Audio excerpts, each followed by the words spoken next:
At para sa mga nais mag-dive o mag-snorkeling ngayong summer, bakit hindi muna kilalanin ang mga kagamitang magpapakita sa inyo sa ganda at sa ganda ng ating yamang dagat. Yan ang tampok ngayon sa 2014 Sea Expo kung saan makikita mo rin ang iba pang mga pwedeng aktibidad ngayong tag-init. Silipin natin yan sa report na aming kasamang si Dina Pagibitan.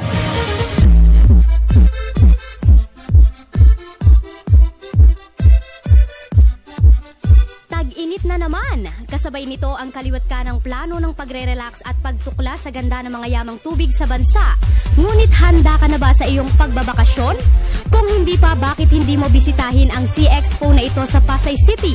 Dito makikita mo ang iba't ibang kagamitang maaari mong kailanganin sa iyong pagre-relax. Gaya na lamang ng iyong isusuot sa iyong pagtatampisaw sa beach, mga kagamitan para sa pagdadive, snorkeling, boating at marami pang ibang aktibidad na in ngayong tag-init. Layo ng Sea Expo na ipaalam sa lahat ang kahalagahan at kakayanan ng marine industry upang mapalakas ang lokal na turismo, kung saan may mahigit 7,000 naggagandahang isla sa bansa na maaari mong libutin ngayong summer. Believer that with 7,100 islands, we have some of the best cruising grounds that the world has to offer. And to be able to promote that, we need to promote a very healthy maritime industry, a maritime tourism industry.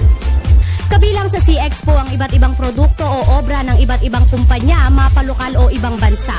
Bagamat aminadong kailangan pa ng mahaba-habang kampanya ng pagpapalakas ng industriya, umaasa ang pamunuan ng Sea Expo na unti-unti ay bibigyang halaga ito ng bawat Pinoy kasabay ng pagmamalaki sa ganda ng Pilipinas. Every country in Asia has its boat show, nautical lifestyle show, and it is a very big industry in many countries. My belief is the Philippines can be the Mediterranean of Asia, and that's what I would love to push.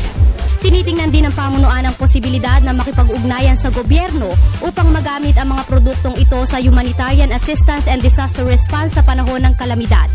Ito na ang ika-6 na taon ng nasabing expo. Sa pamamagitan daw nito, hindi malayong maging yachting capital in Asia o in world ang Pilipinas. Bukas ito sa lahat ng nais matunghayan ng iba't ibang kagamitang pandagat mula alas 8 ng umaga hanggang alas 10 ng gabi, hanggang March 23. Para sa Telebisyon ng Bayan, ako si Dina Pagibitan.